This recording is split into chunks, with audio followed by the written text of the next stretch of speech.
Buenos días a todos, soy Natalia Mármol, cofundadora de Nevia Health. Hoy tenemos el placer de contar con la presencia de una experta en genética clínica, la doctora Jimena Barraza, del laboratorio Eurofins Megalab. Vamos a hablar sobre la importancia de las pruebas genéticas en el diagnóstico y tratamiento de las patologías del neurodesarrollo, en especial el autismo. Bienvenida, doctora. Buenos días, hola. La doctora Barraza es médico especialista en genética por la Universidad Nacional Autónoma de México, máster en biomedicina molecular por la Universidad Autónoma de Madrid.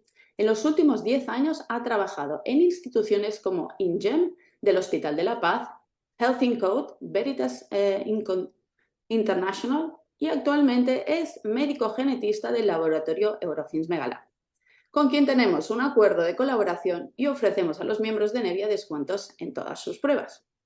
Doctora Barraza, para comenzar, ¿podría explicarnos de manera simple qué es la genética, qué es un gen y qué función tienen en nuestro cuerpo, por favor? Muy bien. A ver, nuestro cuerpo está formado de millones y millones de células, que son como las pequeñas estructuras que nos forman y que tienen diferentes funciones. Dentro de cada célula hay un compartimento pequeño llamado núcleo que contiene un instructivo para que se construya un ser humano. Ese instructivo es la información genética o el ADN. El instructivo es muy grande, es muy amplio y está almacenado en 46 cromosomas, que son como tomos de información. 23 tomos de ese instructivo vienen en el ovocito que nos forma y 23 tomos vienen en el espermatozoide. Adentro de esos tomos del instructivo, dentro de los cromosomas, hay párrafos con instrucciones específicas, que es lo que llamamos genes. Entonces, los genes son instrucciones específicas para funciones concretas del organismo, incluidos los aspectos del neurodesarrollo. La genética médica es la disciplina que se centra en problemas médicos derivados de cambios en el instructivo, ya sea a nivel de tomos, cromosomas o instrucciones específicas, que son los genes. ¿Y eso es? Perfecto. Muchas gracias por esa explicación realmente muy ilustrativa. ¿Qué tipo de información nos pueden proporcionar los genes y cómo pueden ser útiles en el manejo de las enfermedades o patologías de los trastornos del neurodesarrollo? Muy bien, primero hay que recordar que los trastornos del neurodesarrollo son trastornos complejos, son trastornos heterogéneos que afectan al crecimiento y al desarrollo del cerebro y que suelen asociarse a deficiencias en funciones cognitivas, en funciones motoras, comunicación, comportamiento adaptativo. Los trastornos del desarrollo más comunes son TDAH, los trastornos del espectro autista, trastornos del lenguaje, discapacidad intelectual, pero también parálisis cerebral y lesiones cerebrales adquiridas, por ejemplo. El crecimiento y el desarrollo del cerebro puede verse afectado tanto por cuestiones ambientales, ya sean prenatales o postnatales, como por fallo en el funcionamiento de proteínas específicas, que sería una condición dada por alteraciones en genes o por una combinación de factores genéticos y ambientales. Entonces, como decíamos, los genes son instrucciones específicas para funciones concretas del organismo y están escritos en un alfabeto especial constituido solo de 4 letras, A, T, G y C. Y los genes son traducidos de este lenguaje al lenguaje de las proteínas para formar productos concretos que son los que actúan en el organismo en diferentes momentos. Entonces, a medida que sabemos más acerca de los genes y de las proteínas a las que dan lugar, que pueden relacionarse con el neurodesarrollo, y cada año se descubren además un montón de genes nuevos relacionados con neurodesarrollo, pues podemos conocer mejor qué podemos hacer para disminuir las secuelas de los trastornos del neurodesarrollo o incluso, en algunos casos muy concretos, prevenir la aparición de posteriores secuelas. Perfecto. Una pregunta que siempre se pregunta cuando hablamos de genética y neurodesarrollo. ¿Es el autismo, por ejemplo, siempre se dice, ¿es el autismo una condición genética? ¿Hay algún gen hoy en día que si uno es portador tiene autismo? Vale, aquí se involucran diferentes conceptos, ¿vale? Siempre decimos que el autismo tiene una alta tasa de heredabilidad. Cuando queremos saber si una condición tiene factores heredables o no, ahora no estoy hablando de qué gen, solo estoy diciendo de observar, como hizo Mendel, los chícharos, a ver si aquello es heredable o no, ¿vale?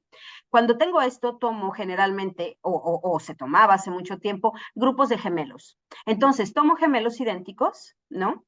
Y veo si en esos gemelos idénticos hay o sea, si un hermano tiene un diagnóstico como autismo, sí, el hermano gemelo tiene más riesgo de tenerlo y qué riesgo presenta a lo largo de la vida.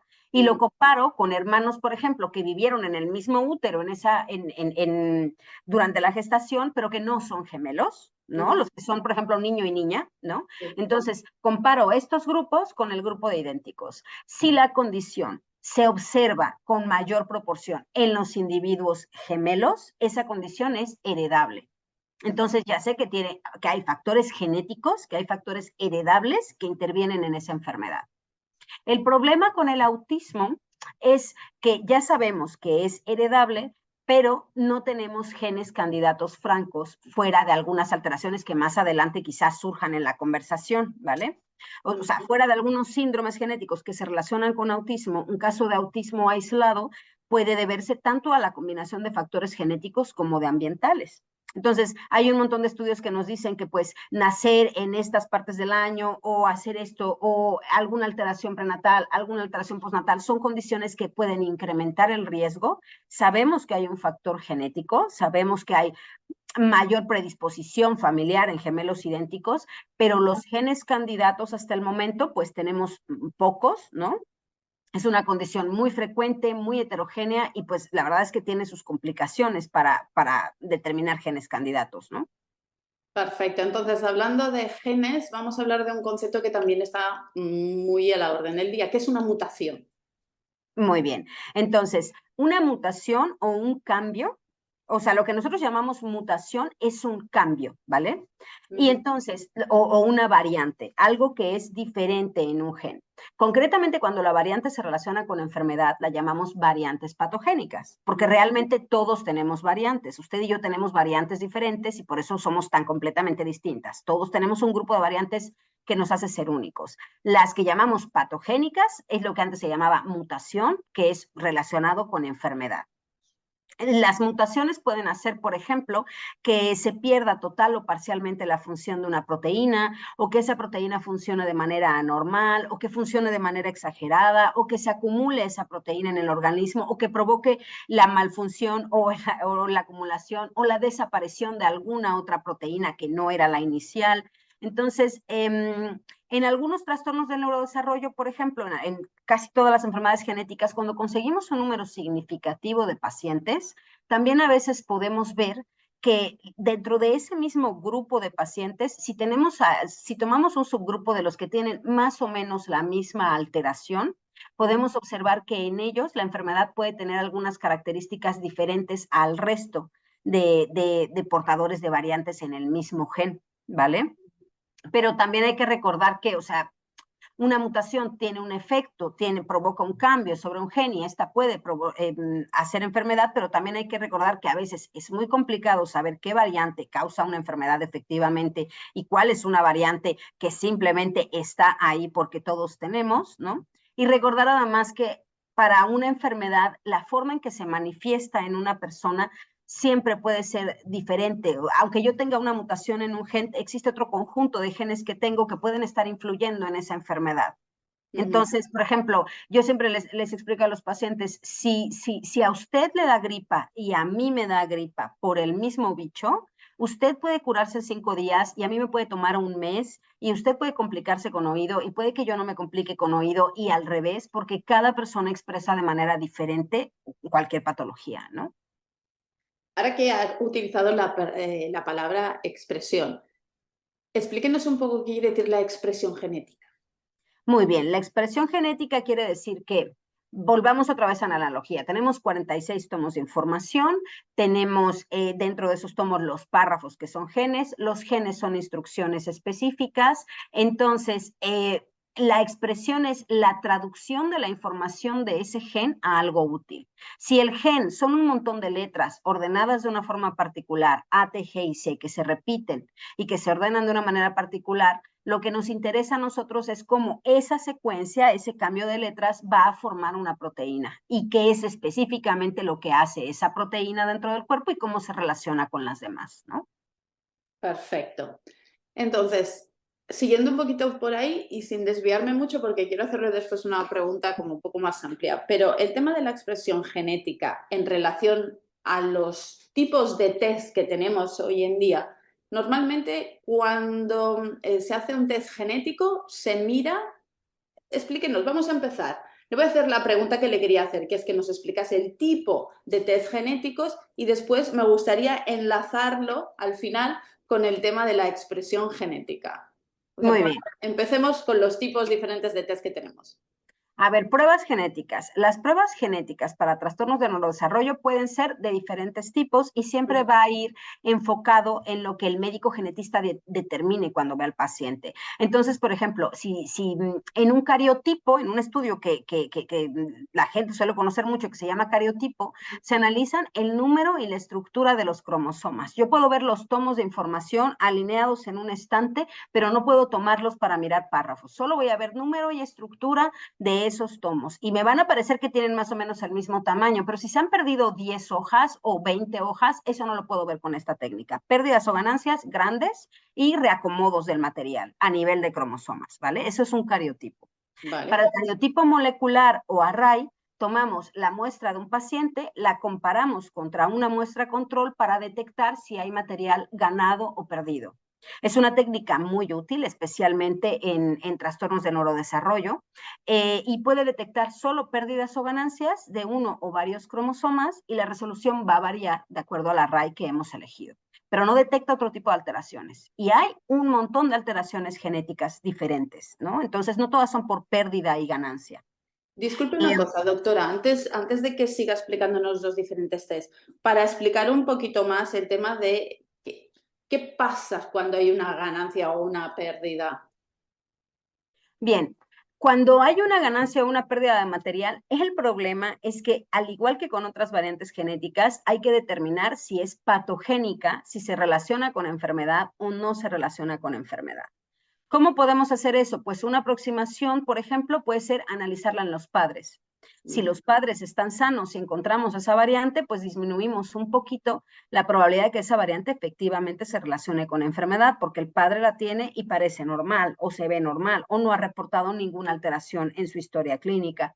También podemos ir a revisar bases de datos para ver si ese trozo de cromosoma que se ha perdido, para ver si ese trozo de material que se ha perdido contiene genes muy importantes. Entonces hay que revisar si en esa región hay genes muy importantes o genes en los cuales justo el mecanismo de enfermedad es que se pierda un poquito de material. Hay un grupo de enfermedades en las cuales si se pierde el material, se desarrolla una enfermedad. Entonces hay que ver si están ese grupo de genes en esa enfermedad. Y se realiza pues toda una serie de aproximaciones, se busca en bases de datos, se busca en la literatura, si hay algún paciente reportado similar, si hay alguien que tenga más o menos un corte similar, para aproximarnos a si es patogénica o no. Perfecto, muy bien. Entonces, y luego, para los estudios basados en NGS, que son ahora de lo más utilizado para trastornos del neurodesarrollo, vamos a decir que vamos a fotocopiar las letras que tiene el instructivo, que tienen los tomos de información, y los vamos a mirar, nos vamos a sentar a leerlos para ver si hay errores ortográficos. Lo vamos a comparar con un control también. Entonces, si uno quisiera hacer un panel de NGS, pues va a seleccionar un número de genes que pues están relacionados con esa enfermedad, así definitivamente, ¿no? Entonces un panel puede tener 2, 3 genes, 400, dependiendo de lo que el médico considera. Y entonces miramos las letras de los párrafos y vemos si no faltan letras, si no sobran letras, si no se han sustituido letras, para saber y qué significan esos cambios, ¿no? La secuencia de exoma sigue el mismo procedimiento, pero o mira todos los genes conocidos, que son 19,000 hasta el momento, y eso se llama exoma completo, o mira 6,000 genes, que es el exoma clínico, que son los genes que ya sabemos que se relacionan con enfermedad. Y la secuenciación de genoma completo, que es muy reciente y que está empezando a utilizarse de manera comercial, es sentarme a mirar todas las letras que tengan los tomos de mi información genética, incluyendo los que tienen párrafos que dan genes y los que tienen como tramos de letras que todavía no sabemos muy bien para qué sirven. Vale. Existen además otros tipos de análisis genéticos muy concretos cuando el médico sospecha un estudio, FISH, MLPA, análisis de metilación, de repetidos, etcétera. Cada una de estas pruebas tiene una indicación, tiene alcances, tiene limitaciones y tiene tasa diagnóstica. Entonces, cuando el paciente acude a la al médico genetista, pues se obtiene la historia clínica, la historia familiar, se preguntan por antecedentes durante el embarazo, el nacimiento, el del desarrollo de ese paciente. Se pueden además pedir estudios clínicos que el médico genetista considere que falta, un estudio audiológico, oftalmológico, neuroimagen, se hace el examen neurológico completo, para orientar mejor el caso y determinar, por ejemplo, qué tipo de prueba y si la prueba se va a hacer solo en el paciente o en el paciente y sus familiares, ¿vale?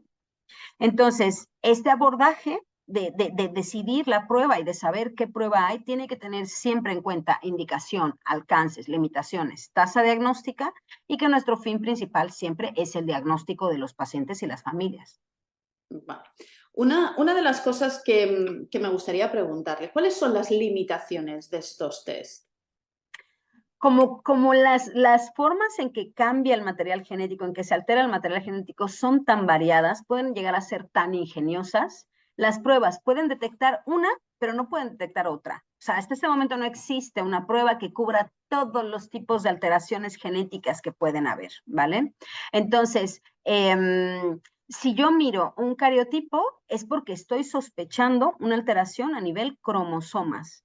Si yo me voy a un FISH, por ejemplo, es porque tengo ya super el diagnóstico, ya sé y ya nada más necesito este estudio que es rápido y que es económico para diagnosticar al paciente porque tiene todas las características para sospechar algo en particular. Si yo solicito la NGS, digamos que es el abordaje hasta este momento más inespecífico que uno puede hacer. Si sabemos que un gran porcentaje de las variantes genéticas son por alteraciones de letras y no de tomos de información y por otras alteraciones, digamos que el 70-80% de todas las alteraciones son por cambios, por errores ortográficos en las letras, pues uso la prueba de errores ortográficos, ¿no?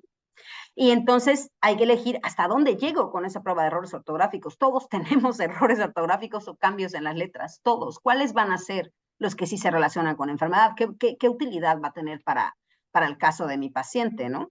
En este Entonces, caso, disculpe, cuando dice errores ortográficos, el equivalente estaríamos hablando del exoma, un sí, exoma por ejemplo, o sea, completo. si yo miro un panel, si yo miro un exoma o si yo miro un genoma, tengo que saber que ese estudio que estoy haciendo no es omnipotente, no lo puede hacer todo, tiene sus limitaciones como cualquier estudio, hay cosas que no puede hacer, no son todos los tipos de alteraciones genéticas las que estoy viendo y además, entre más material mire, más dudas voy a tener.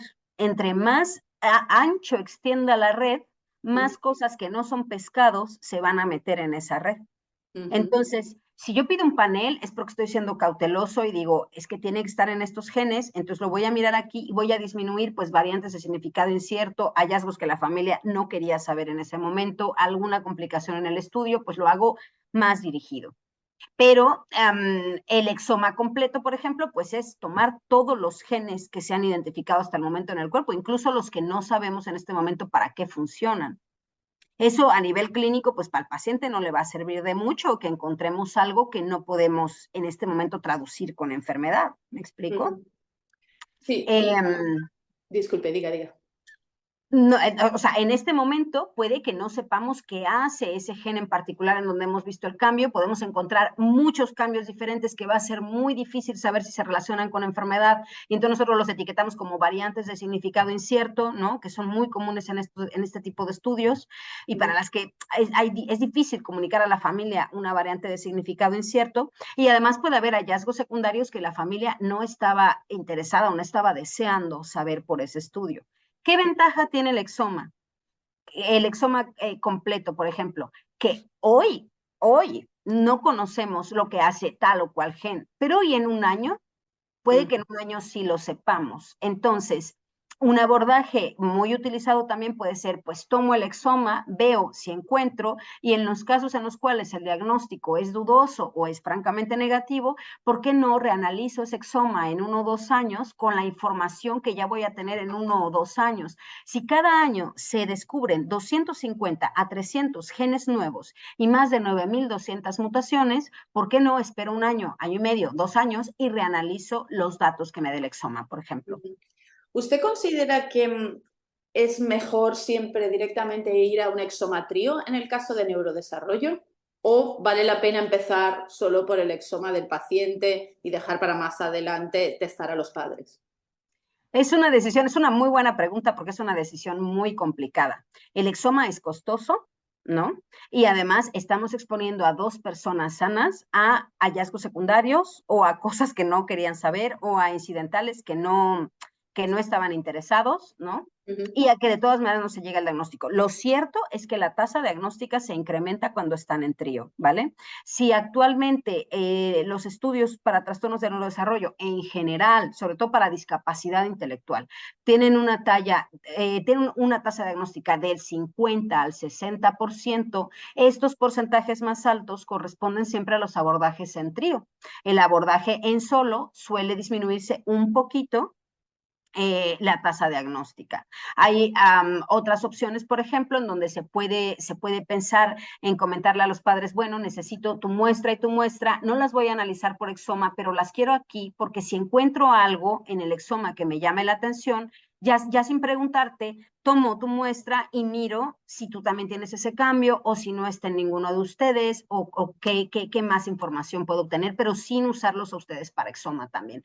Esa es una decisión que se suele discutir con los pacientes. Al final son ellos, por ejemplo, los que tienen el coste económico y los que van a correr con los riesgos de uno o de otro abordaje.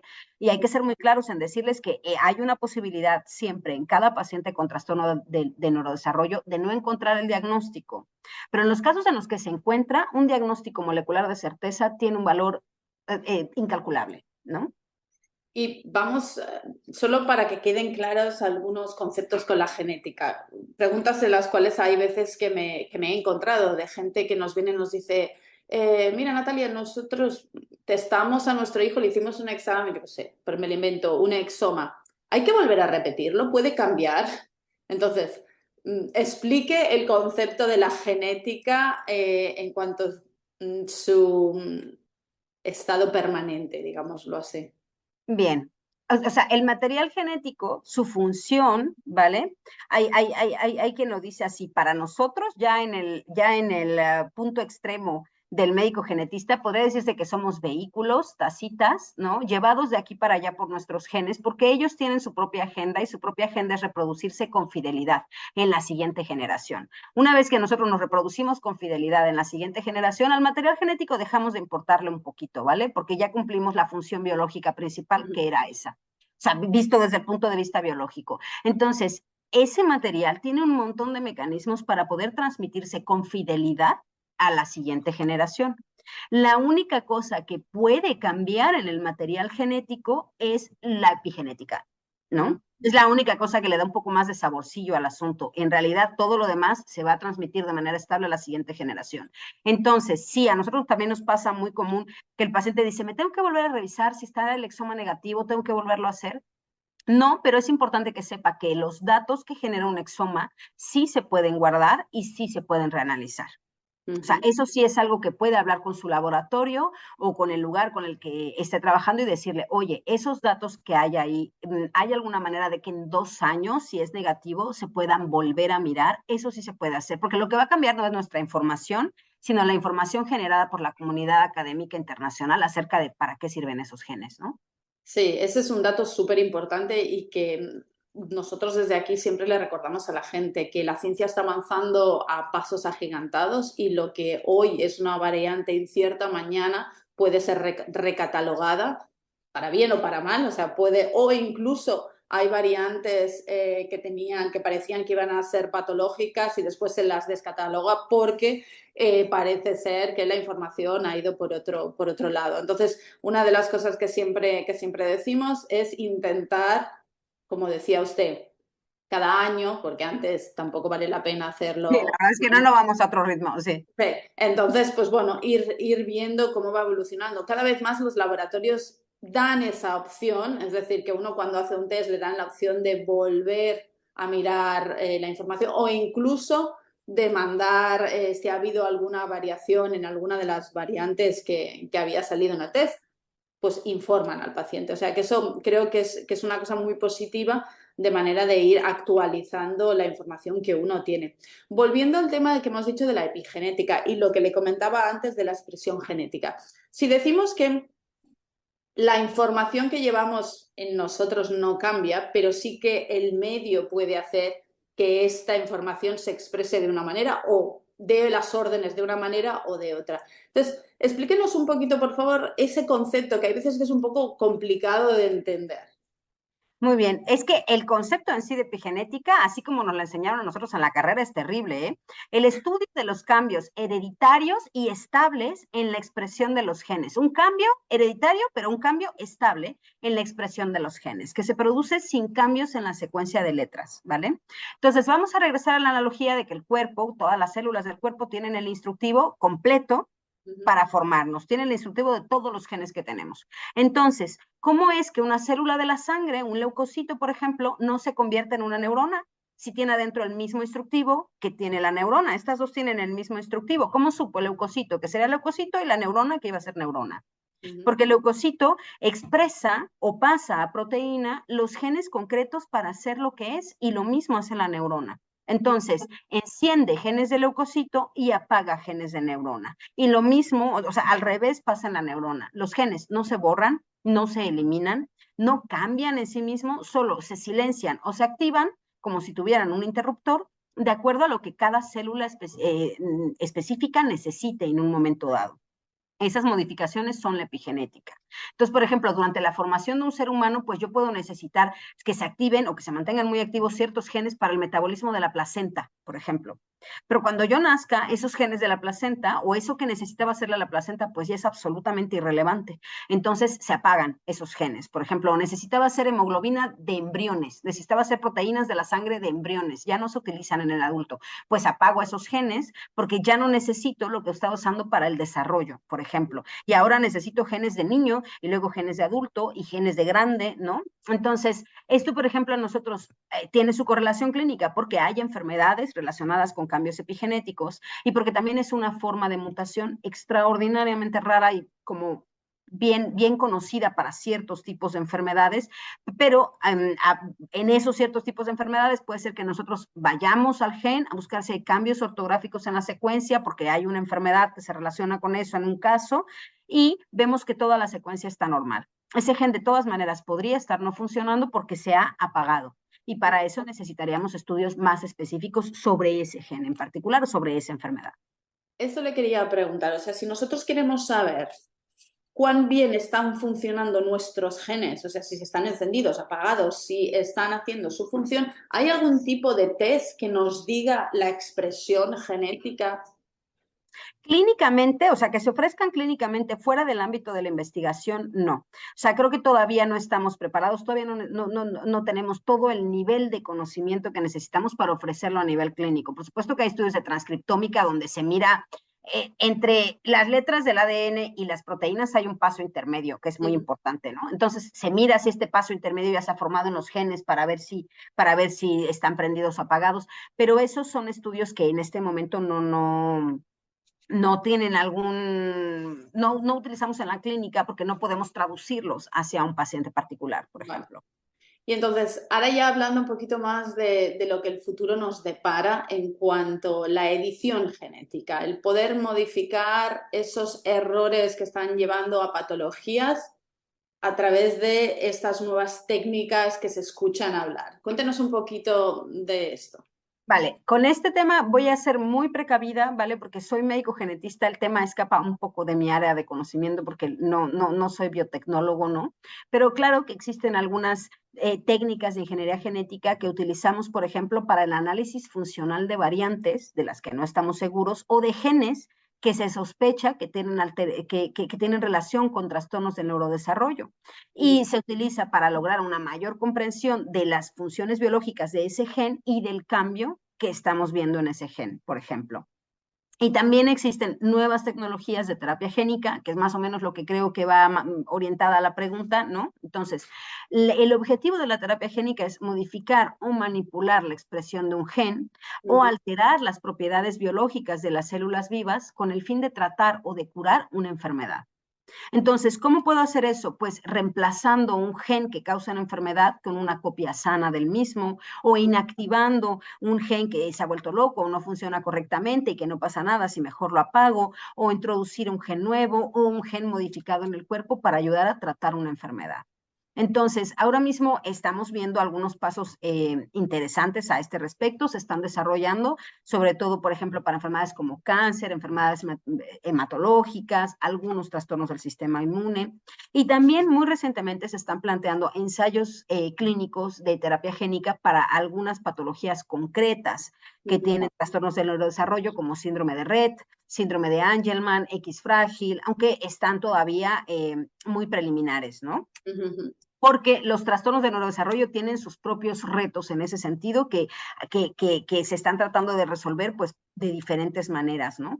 Incluso a nivel clínico, sin la terapia génica, los casos de trastornos de neurodesarrollo muchas veces son únicos y pueden ser complicados de manejar, digamos, farmacológicamente, por ejemplo. Sus raíces en el cerebro son muy complejas y llevar las terapias génicas al cerebro pues tiene en sí sus propios desafíos. Tenemos una barrera hematoencefálica que protege al cerebro de sustancias nocivas y que complica que administremos un compuesto directamente, por ejemplo, al cerebro, un compuesto potencialmente terapéutico. Los modelos animales que se podrían utilizar para empezar a probar estas terapias génicas, pues no suelen recapitular por completo el cuadro clínico de un paciente con un trastorno del neurodesarrollo. O, por ejemplo, dependiendo del tipo de alteración que se presente, pues puede ser necesaria la administración de un potencial medicamento así, pues de manera muy temprana o en dosis continuadas en la vida, o qué vía utilizo, solo por algunas de las dificultades de terapia génica aplicada en el neurodesarrollo, pero sí, o sea, existen ahora mismo ensayos clínicos de terapia génica y esos me imagino que van a darnos un poquito más de luz acerca de cómo plantear estas cuestiones, ¿no? Muchas gracias, doctora. Pues le agradezco muchísimo este tiempo que nos ha dedicado, todas No, a estas ti. explicaciones que espero le sirvan a la gente para tener todos estos conceptos que suenan, pero que son Es muy complicados. difícil hacerlos en un todo, ¿no? Sí, pero creo que su ejemplo ha sido muy ilustrativo en cuanto a la explicación de las diferentes técnicas y de las diferentes, digámoslo así, definiciones dentro de todos los conceptos de la genética. Gracias una vez más y nada, comentar a todo el mundo que todas estas, la doctora trabaja en el laboratorio Eurofins y, como os comentaba antes, en Eurofins Megalab nosotros tenemos desde Nevia tenemos un acuerdo con ellos en el cual en nuestra web podéis ver los test que ellos ofrecen, tenemos descuentos con ellos para todas las familias dentro del neurodesarrollo. Así que nada, os invito a entrar a la página web de Nevia, que ya sabéis que es neviahealth.com, y ver todo lo que está en oferta. Muchas gracias, doctora, de verdad que se lo agradezco y nada, esperemos que otro día nos explique más cosas sobre la genética. Por supuesto, claro que sí. Muchísimas gracias. A usted, doctora.